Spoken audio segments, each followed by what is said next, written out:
Peuple de Dieu de présentiel comme d'autres qui sont sur les réseaux sociaux, Shalom.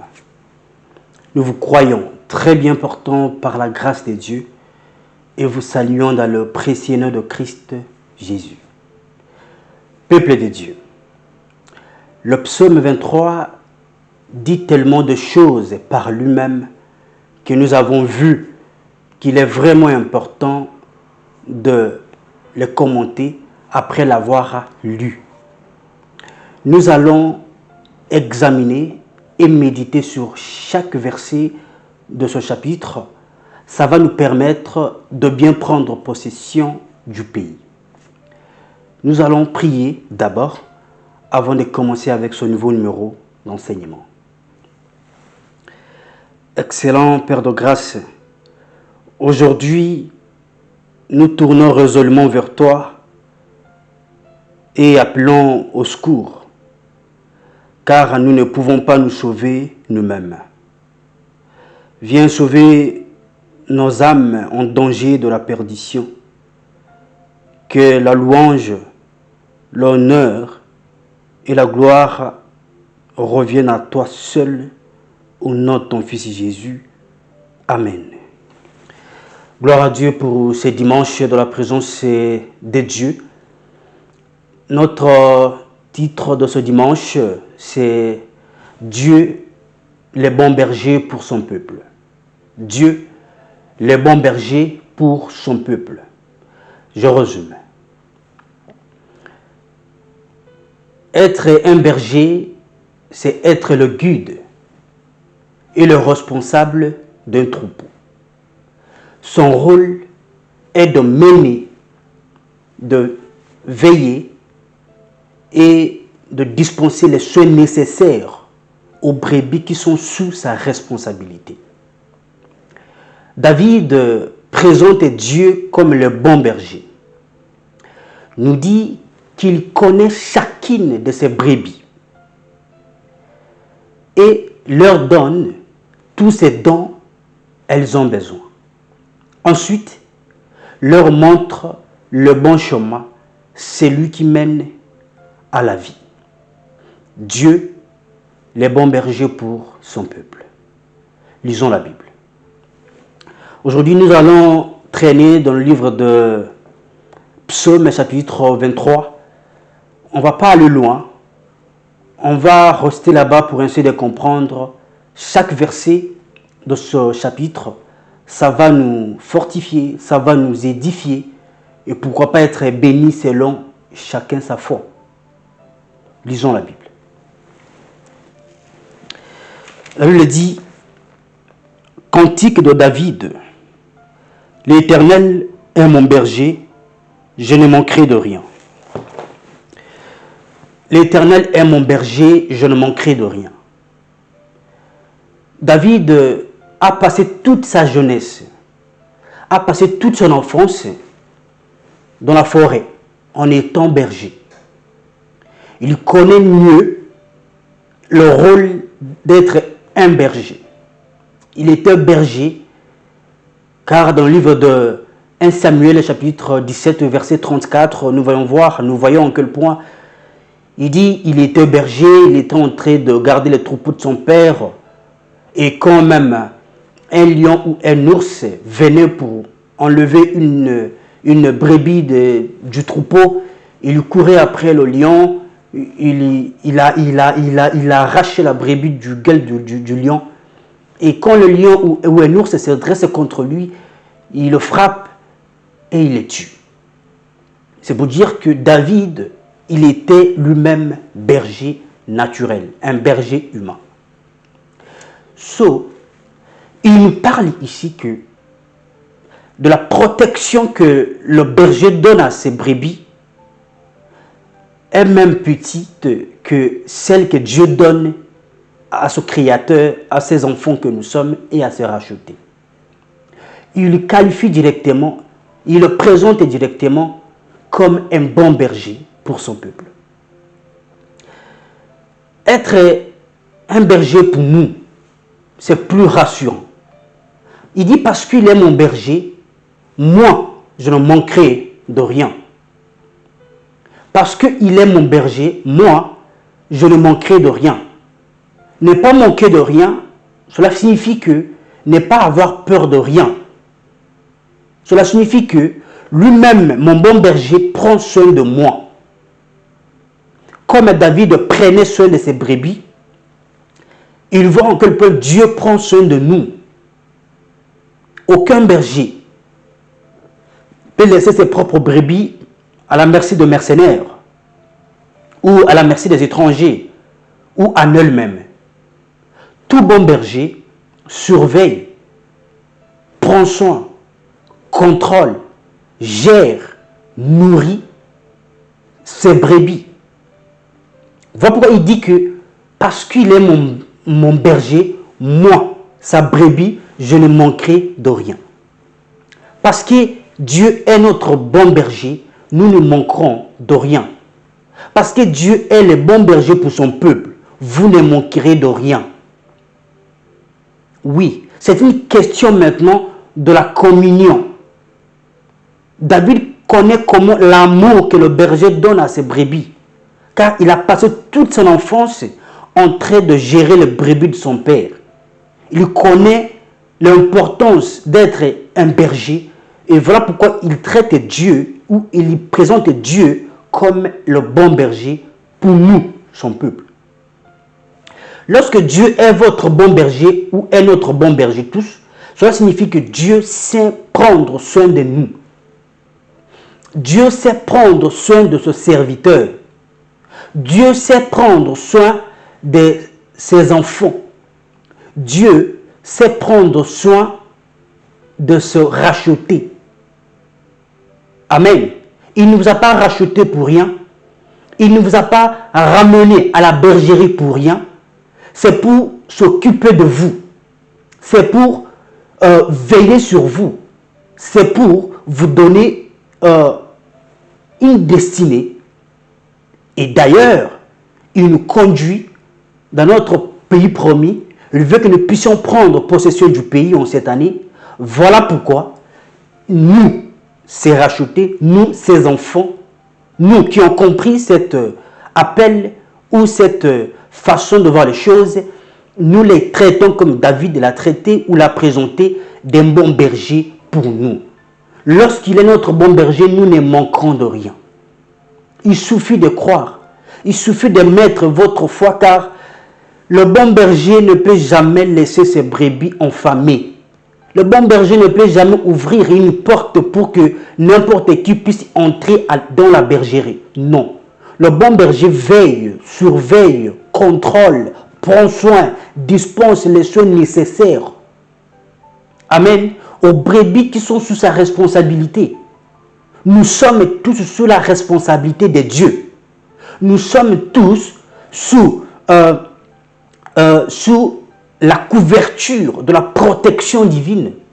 Lorsque nous sommes devenus de chrétiens, lorsque nous sommes devenus de rachetés, lorsque Jésus-Christ est venu nous racheter, pas pour nous laisser à nous-mêmes, mais pour nous rassurer, de nous conduire jusqu'à ce que le Seigneur attend que nous puissions arriver. Et dans le verset suivant, vous allez comprendre, lisons. La Bible dit, il me fait reposer dans de verts pâturages. Il me dirige près des eaux paisibles. Vous savez, me faire, parce qu'il est mon bon berger, il me fait reposer dans de verts pâturages. Les verts pâturages signifient un endroit où il y a la paix, un endroit où il y a le bonheur, un endroit où il y a l'épanouissement, la prospérité.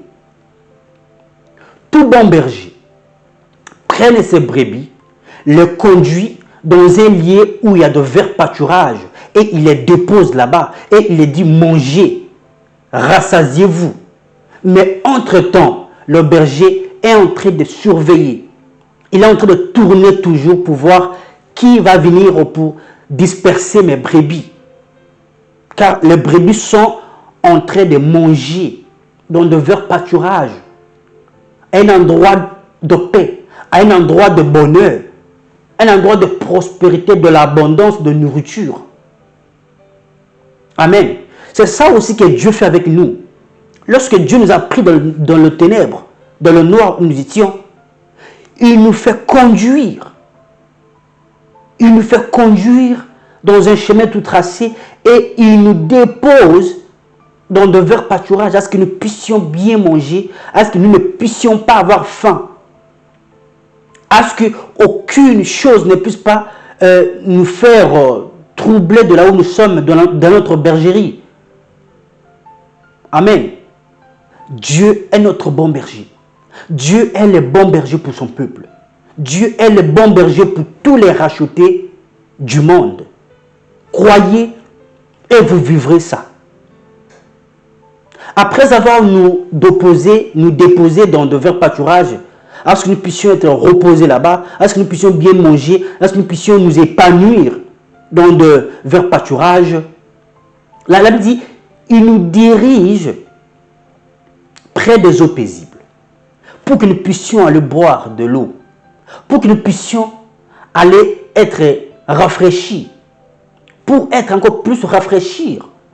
Dieu ne peut pas nous conduire dans des eaux agitées. Dieu ne peut pas nous conduire dans des eaux agitées. Ça veut dire que dans des milieux où il y a des complications, non. Dieu nous conduit dans des eaux paisibles.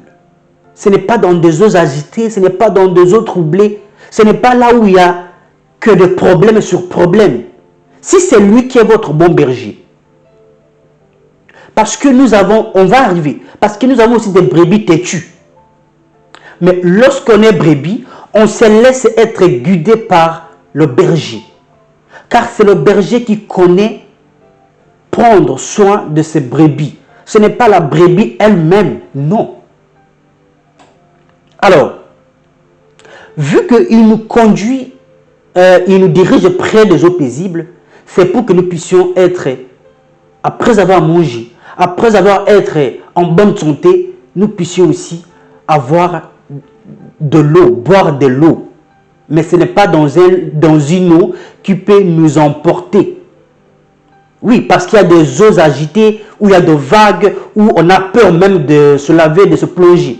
Mais là où il nous conduit, c'est dans une eau paisible, dans un milieu paisible, dans un foyer paisible, dans une société paisible, dans une église paisible qui va vous conduire. Si vous vous laissez être sous sa guide, si vous acceptez que lui puisse vous guider. Et celui qui accepte est celui qui reconnaît qu'il est mon bon berger, que l'Éternel est mon bon berger. C'est à ce moment-là que lui commence à faire son travail. Il commence d'abord par vous rassurer sa présence, en vous déposant dans de verts pâturages. Ensuite, il vous dirige près des eaux paisibles. Amen. Lisons. Ensuite, la Bible dit, il restaure mon âme. Il me conduit dans les sentiers de la justice à cause de son nom. Parce qu'il est mon bon berger, il restaure mon âme. Mon âme qui était autrefois dans le péché. Nous tous qui étions dans le péché.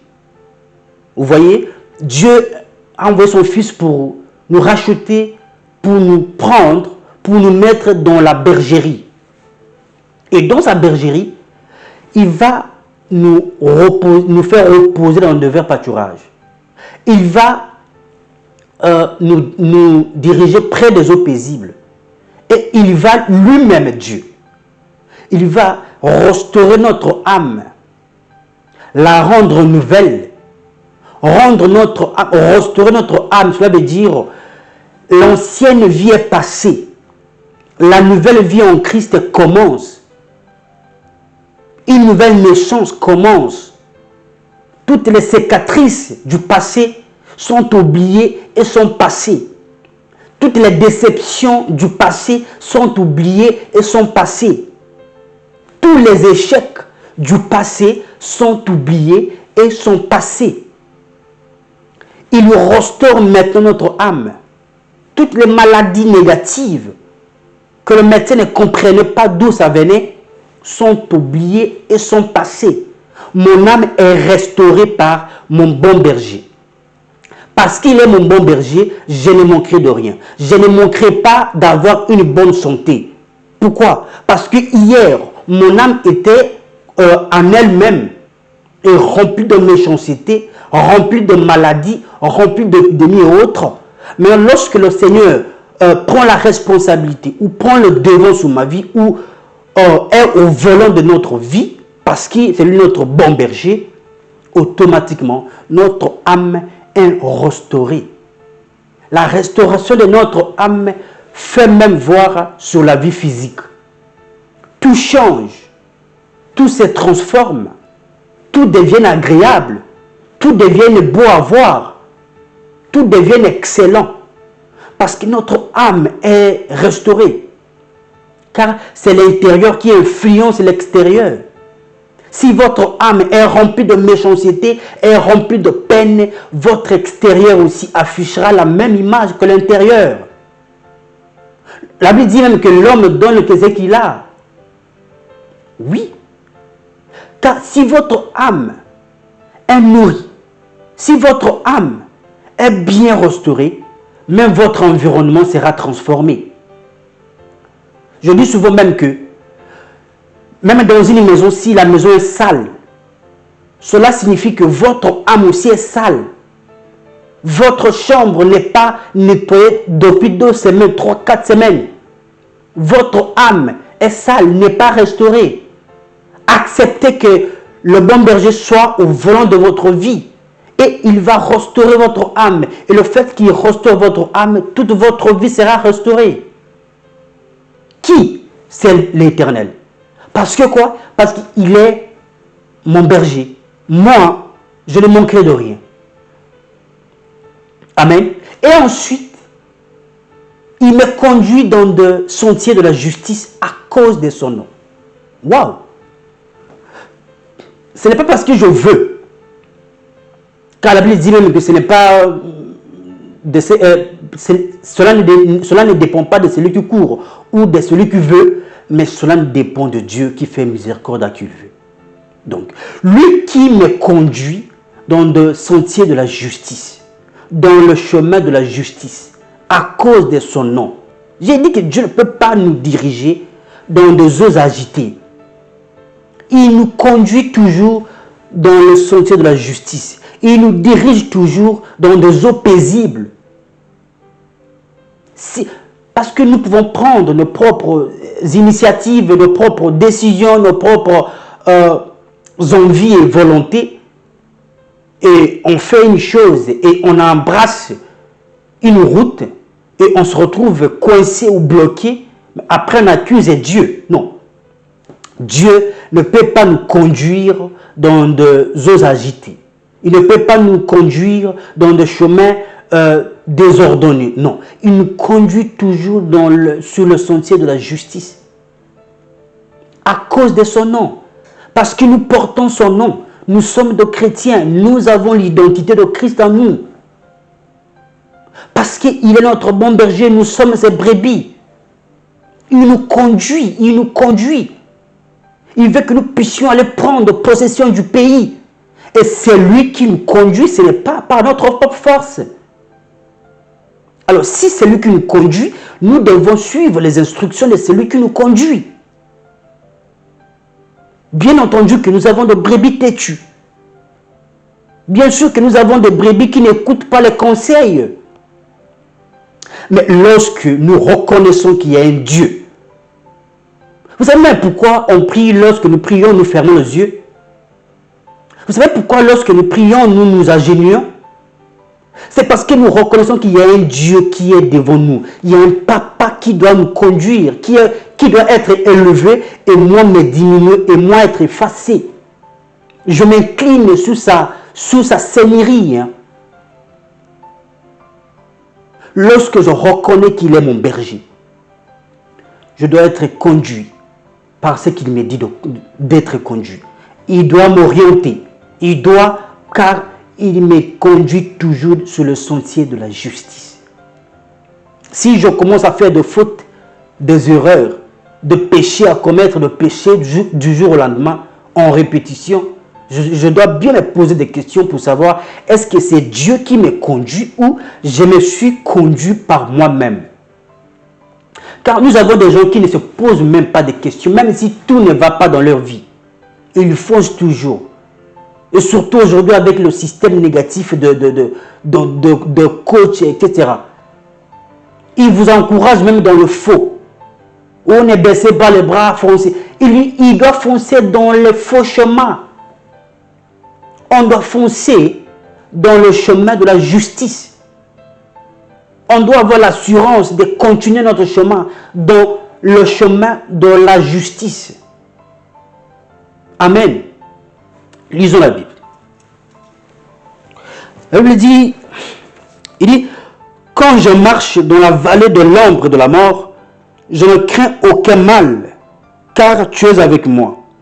Ta houlette et ton bâton me rassurent.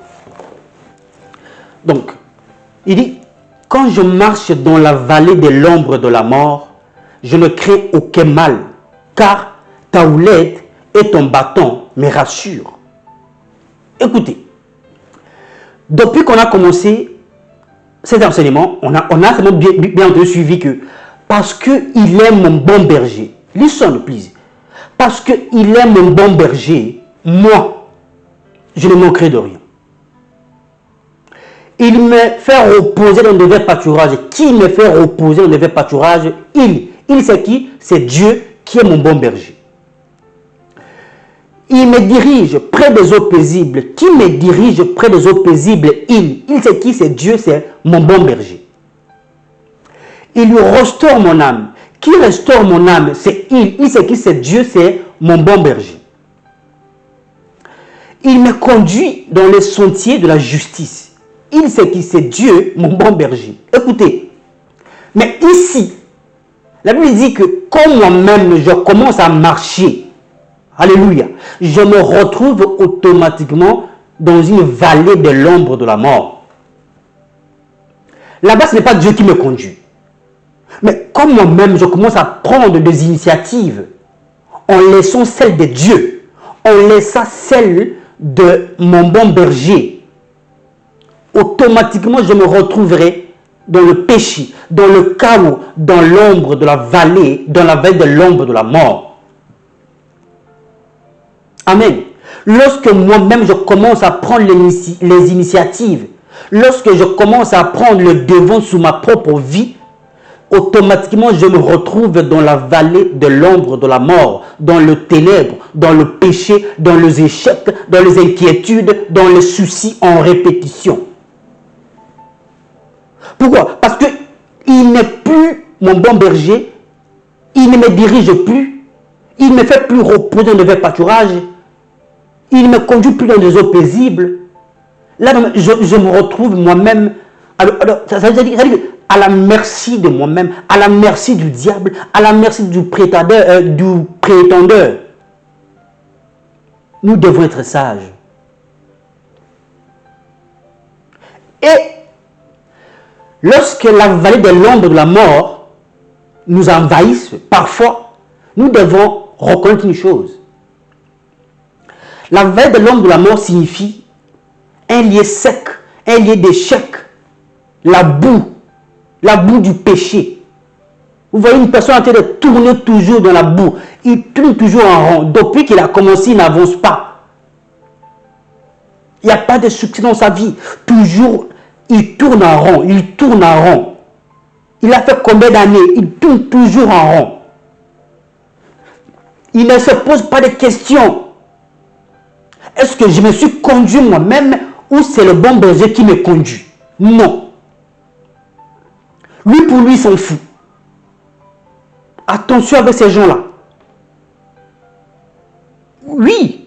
Parce que lorsque nous-mêmes, nous voulons marcher, nous voulons prendre des décisions sur notre vie, sur notre avenir, sur nos foyers, sur la vie de nos enfants, sans consulter Dieu qui nous a conduits, qui nous a rachetés, qui nous a pris de quelque part, qui nous amène quelque part, alléluia, qui nous conduit dans notre pays promis, nous allons nous retrouver dans la veille de l'ombre de la mort, dans la boue, dans les échecs.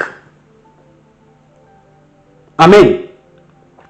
Et écoutez, David dit que je ne crains aucun mal, car ta houlette et ton bâton me rassurent. Oui, la houlette signifie l'esprit de Dieu. Le bâton signifie la parole de Dieu. On va expliquer. Écoutez. Mais celui qui doit dire que je ne crains aucun mal est celui qui se répand. C'est repentir d'avoir pris sa propre décision. À ce moment-là, Dieu va envoyer sa houlette pour le faire sortir de là où elle se trouve. Je vous explique c'est quoi la houlette. Vous savez, tout berger marche toujours avec une houlette. La houlette, c'est un crochet et de l'autre partie, vous savez, dans le puits, nous qui étions plutôt en Afrique, au village, nous connaissons bien comment on puise de l'eau dans le puits. Il y a un crochet et vous déposez avec le seau d'eau et vous sortez de l'eau. Vous voyez, le crochet et de l'autre côté, il y a le bâton.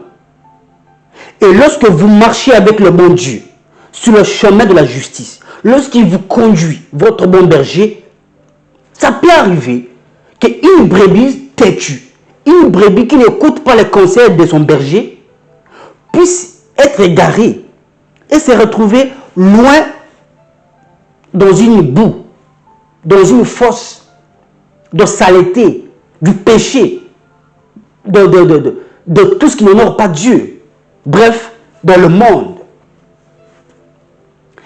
Et lorsque la brebis dit « mais », ça veut dire que lorsque la brebis se répand là où elle se trouve, le bon Dieu le bon berger ne va pas se déplacer pour laisser d'autres brebis. Non, il va seulement envoyer sa houlette, le crochet là, pour prendre la brebis là où elle se trouve pour le ramener sur le bon chemin. L'Esprit de Dieu, lorsque la brebis que nous sommes, lorsque les chrétiens que nous sommes, nous nous répandons de là où nous sommes, dans le péché, dans la boue du ténèbre, le bon Dieu va avec son esprit pour nous ramener de là parce qu'il a entendu notre cri de repentance. Car il est dit dans sa parole, psaume 145, verset 18 à 19, que l'Éternel est près de tous ceux qui l'invoquent avec sincérité. Il attend leur cri et il les sauve. Amen. Lorsque nous nous repentons là où nous sommes, Dieu va envoyer son esprit qui est la houlette, car David avait dit que ta houlette et ton bâton me rassurent. Bien que je me retrouve dans la boue, bien que je me retrouve dans une vallée de l'ombre de la mort, ta houlette et ton bâton me rassurent. Pourquoi? Parce que lorsque je me répands, Dieu va envoyer son esprit, le bon berger va envoyer sa houlette pour me prendre, pour me faire sortir de là où je me retrouve dans les échecs en répétition, dans la boue, et me ramener sur le chemin de la justice, sur le sentier de la justice dont il me conduit. Amen. Alors, le bâton ici signifie la parole de Dieu, la base, logos, la parole écrite. En d'autres termes, le bâton, lorsque vous marchez, lorsque le berger marche avec ses brebis, il y a des brebis qui aiment s'égarer. Et ça arrive que le berger le frappe, le chicote, pas avec l'intention de le blesser, mais pour le faire ramener sur le bon chemin. Ça veut dire que Dieu, lorsque nous marchons avec Dieu, et si nous voulons nous détourner du chemin que Dieu nous fait marcher, si nous voulons nous détourner de ce chemin, car nous devons prendre position du pays, Dieu va envoyer sa parole qui est le bâton pour nous frapper, pas pour nous blesser, pas pour nous faire du mal, mais il veut que nous puissions revenir sur le chemin. Voilà pourquoi il est important de ne pas fuir les hommes de Dieu qui vous parlent de vérité sur ce que vous faites. Comme moi, j'aime toujours lorsqu'ils attendent une prédication, un enseignement qui parle de mes défauts. Automatiquement, je m'incline, je me réponds, car je sais que Dieu envoie toujours son bâton pour me chicoter, pas pour me faire du mal, pas pour me ridiculiser, mais il veut me ramener sur le bon chemin. C'est ça aussi que le bon berger utilise son bâton pour frapper à ses bergers, à ses brebis plutôt, à ce que ces brebis puissent être toujours dans le bon chemin, sur le chemin de la justice. Et malheureusement, beaucoup n'aiment pas lorsque Dieu envoie sa parole qui est le bâton plutôt, pour les frapper, pour les ramener sur le chemin. Nous avons des brebis têtues. Nous avons des brebis qui n'aiment pas écouter calmement. Alors, Dieu envoie sa parole. Vous voyez à quel point hier vous avez fait un péché ou avant-hier, vous entendez une prédication ou un enseignement qui parle de ce que vous faites, vous bloquez la personne.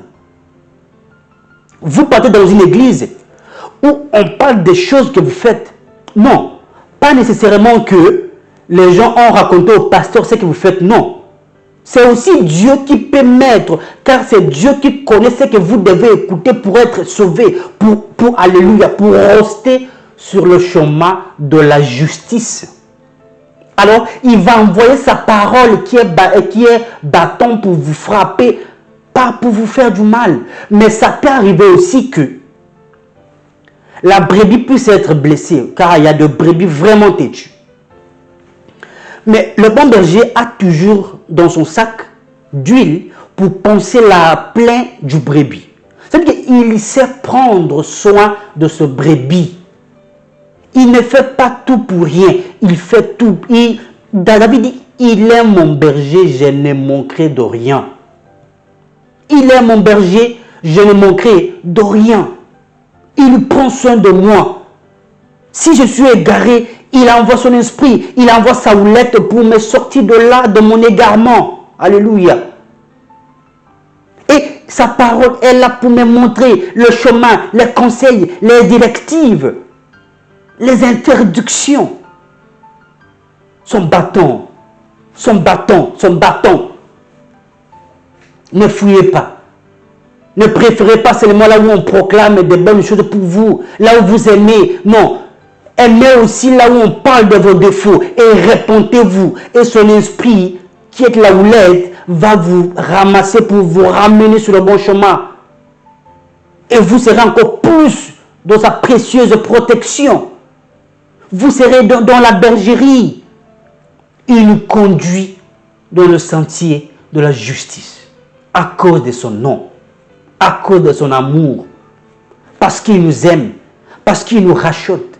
Nous devons écouter ces directives. À ne pas être tombés. Amen. Lisons la Bible. La Bible dit, tu dresses devant moi une table en face de mes adversaires. Tu enlèves ma tête et ma coupe déborde. Dieu qui est notre bon berger. Dieu, alléluia, j'aime ce que je veux dire. Dieu qui est notre bon berger, Dieu qui est le roi. Il voit l'endroit où il veut nous donner à manger. Dresser une table, ça veut dire qu'on veut vous donner. Vous savez comment vos épouses vous dressent de table, n'est-ce pas? Maintenant, c'est le roi, Dieu, votre berger qui veut vous donner à manger, qui veut dresser une table pour vous. Il y aura tout sur la table, n'est-ce pas? Il y aura tout, des entrées, des desserts, il y aura tout ce que vous voulez. Ça veut dire l'abondance. Mais où? L'endroit où il a voulu vous bénir, l'endroit où il a voulu vous servir, l'endroit où il a voulu vous donner l'abondance, c'est en face de vos adversaires, en face de vos ennemis. Dieu n'a pas choisi un autre endroit caché. Non. Il a choisi Là, en face, ça veut dire qu'il veut que vos adversaires, qui ne sont pas en réalité vos adversaires, puissent voir en quel point Dieu vous bénit. Car ils sont les adversaires de Dieu. Parce qu'ils vous voient à côté de Dieu, sous les soins de Dieu, vous avez accepté de suivre Dieu. Voilà pourquoi ils se sont fait vos adversaires. Et pourtant, ils ne sont pas vos adversaires. Une fois seulement si, d'abord je ne peux pas vous encourager. Je ne peux pas vous encourager, mais si vous laissez Dieu, automatiquement, ils vont devenir vos pires amis. Je dis bien automatiquement. Mais parce que vous avez pris la bonne décision de suivre Dieu, ils sont devenus vos adversaires. Ce n'est pas vos adversaires, mais ce sont les adversaires de Dieu. Tous vos adversaires sont en réalité les adversaires de Dieu. C'est Dieu qu'ils combattent. Ils n'aiment pas vous voir ensemble avec Dieu. Ils n'aiment pas vous voir marcher avec Dieu. Ils n'aiment pas vous voir à côté de Dieu. Et ils n'aiment pas que vous ayez la protection de Dieu quotidiennement. Et Dieu se décide, notre bon berger se décide pour nous bénir en face d'eux. Pour que nous puissions être dans l'allégresse, dans l'abondance, dans la joie en face d'eux. Ce n'est pas un endroit caché. Voilà même pourquoi les gens disent que il faut vivre caché, c'est vivre. Dieu m'a pris. Il m'a trouvé une simple lampe qui n'était pas allumée. Il m'a allumé. Il m'a placé. Alors, vous ne voulez pas que je puisse éclairer? C'est ça que vous voulez? Attention. La Bible dit que il doit devant moi une table en face de mes adversaires. Ce n'est pas un endroit caché. Je dois vivre comme Dieu demande de vivre. Je ne crains rien car il est mon bon berger.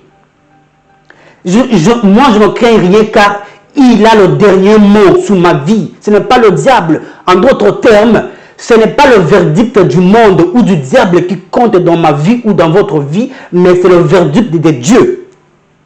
Alléluia. C'est ce que Dieu dit, c'est ça qui compte. Et Dieu dit que il dresse une table devant vous, en face de vos adversaires, et il envoie d'huile votre tête. Il vous envoie de bénédiction. Il vous envoie d'onction. Amen. Il vous envoie de tout. Il vous remplit de tout dont vous avez besoin. Alléluia. Il vous remplit de tout dont vous avez besoin. Ou en face de vos adversaires.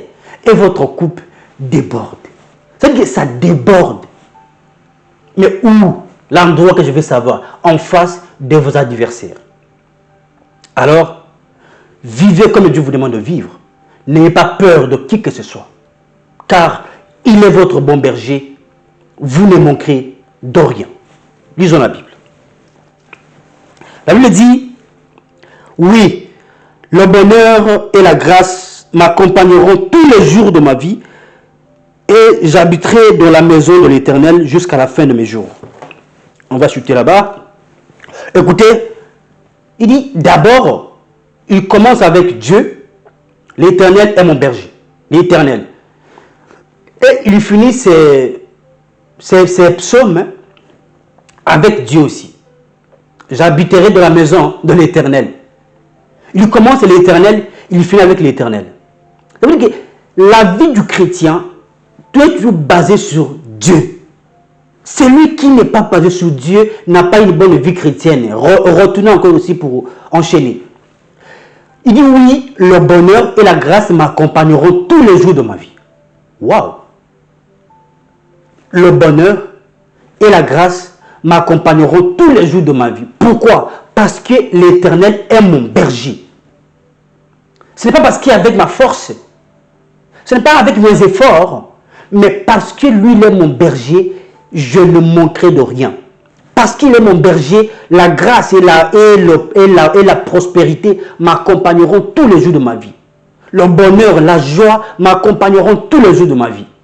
L'élévation, la stabilité m'accompagneront tous les jours de ma vie. Jusqu'à ce que je dois entrer dans mon pays promis. Parce qu'il est mon bon berger. Il me conduit. Alléluia. D'abord, il me fait reposer dans de verts pâturages. Parce qu'il est mon bon berger. Il me dirige près des eaux paisibles parce qu'il est mon bon berger. Amen. Il restaure mon âme parce qu'il est mon bon berger. Alléluia. Parce qu'il est mon bon berger. Il me conduit dans le sentier de la justice parce qu'il est mon bon berger. Ce n'est pas avec mes efforts. Il me bénit en face de mes adversaires. Ce n'est pas avec mes efforts. Non. Parce qu'il est mon bon berger. Tout celui qui a un bon berger à ses côtés n'a peur de rien. Tout celui qui reconnaît qu'il est sous les tendres soins du Dieu vivant, il n'a peur de rien. Il affronte tout. Il est en paix, en permanence. La grâce et le bonheur l'accompagneront tous les jours de sa vie. Amen. Tous les jours de sa vie. Parce que nous avons un bon berger. Dieu, le bon berger pour son peuple. Dieu, le bon berger pour nous les racheter. Dieu, votre bon berger qui vous conduit dans des sentiers de la justice. Qui vous dirige près des eaux paisibles. À cause de son nom. Qui vous fait reposer dans de verts pâturages. Où il y a tout. Amen. Où il y a tout à manger. Et il vous dresse une table en face de vos adversaires. Pour qu'il puisse voir en quel point Dieu vous bénit. Pour qu'il puisse voir en quel point le chemin que vous avez choisi là est un bon chemin. Pour qu'il puisse venir auprès de votre Dieu, qui est notre bon berger. Car c'est lui qui gagne toujours. Ce n'est pas le monde. On se retrouve le dimanche prochain pour la suite de notre numéro. Votre frère,